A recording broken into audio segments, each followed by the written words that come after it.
Hello, my dears. It's Sunday, the 19th of January, 2020. And doesn't time spin round? I'll get straight to the point this time round. I've got 3 questions from people. And the first one is the question of Big Ben. This is from Teresa in Oxford. Just to let our international friends know, there is a discussion about when we leave Brexit on the 31st of January. Should Big Ben, which is the bell inside the clock tower at the Houses of Parliament, be rung out like it does on New Year's Day, to ring in the new year? And a bit of a controversy because it's going to cost in excess of £500,000 to do. And for those who don't know, Big Ben and the clock tower are being renovated, a major renovation going on, and it'll be expensive to stop doing all that so that we can ring the bell to say goodbye to Europe. My opinion is the money could be better spent, regardless of what people say. There are lots of projects that need funding. There are lots of people who need help getting food. And to be honest, I think this is a bit of a distraction. So people talk about Big Ben being bonged rather than the reality of what was considered scaremongering during the general election. It has come out. Sajid Javid, our Chancellor of the Exchequer, announced yesterday that some aspects of leaving Brexit will be harmful to some industries, particularly food and drink.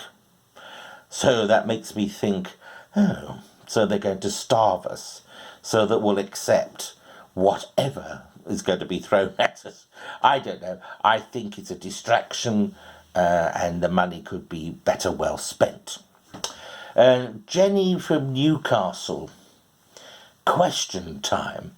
For those who don't know, on the BBC there's a TV programme on Thursdays where there is a political discussion about various topics, and they have various politicians, journalists and others. And there's been a big stir this week because the actor Lawrence Fox was on, and I got a question from Jenny at Newcastle.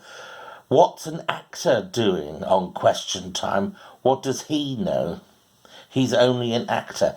Well, I have to say, that's thrown at me quite often. What do you know? And I'm going to stand up for my fellow thespians. For those who think we don't do a proper job, when we do an acting job, there's a lot of research involved, and in doing so, we learn lots of different things that we may not have actually been taught at school. So over the years, we've actually acquired quite a lot of knowledge and experience. And if we didn't have this knowledge and experience, we wouldn't be asked to give talks. I'm very often asked to give talks at charity events, particularly those for disability. I'm also asked to write articles on all sorts of things. So clearly it is thought that as an actor I have a point of view.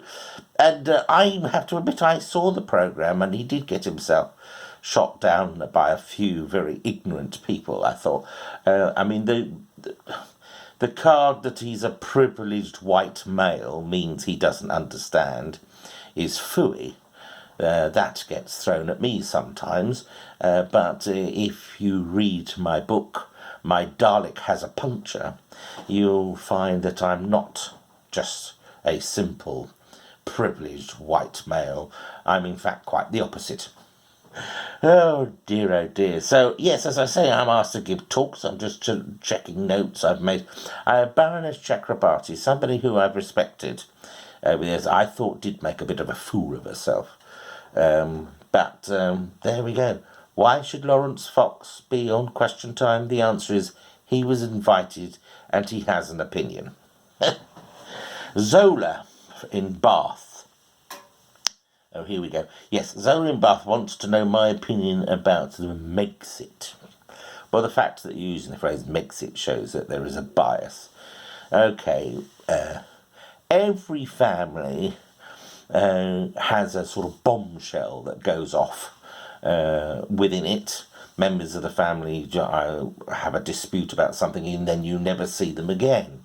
My example I can give, in 1938, my grandparents eloped to Epsom because my grandfather was Catholic and my grandmother wasn't. Result of which, there's certain sections of my family that I only know of.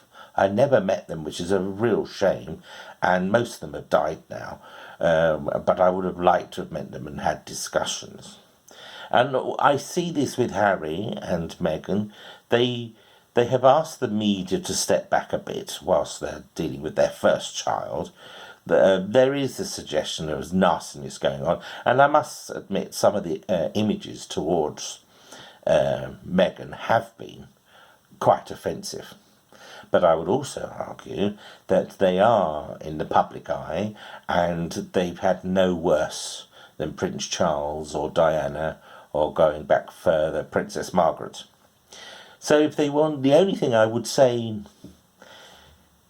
if what we've been told is true, that the Queen wasn't notified before they announced it, then I do think that's a shame, because they've come over as being disrespectful to the Queen. And me personally, I think they should have just got everything sorted out and prepared to go, and then make an announcement as they're flying off to Canada. Should they have their HRH or not? Personally, I think if you decide to go, go. And they've got enough money; they don't really need to work. And but what is a shame is I like Harry, and I think it's a shame that him and William, who've done a lot of good work and show good promise for the royal family in the future, being vilified all the time. So I can understand why Harry wants to go, and I can understand to some extent why Meghan feels that she needs to go. But, will they make money because of who they are? Probably yes. If they're making endorsements for certain products, they're probably going to be far too expensive for me, so I won't be purchasing. So having them as an endorsement will have no effect for me. Meghan is, after all, just an actress.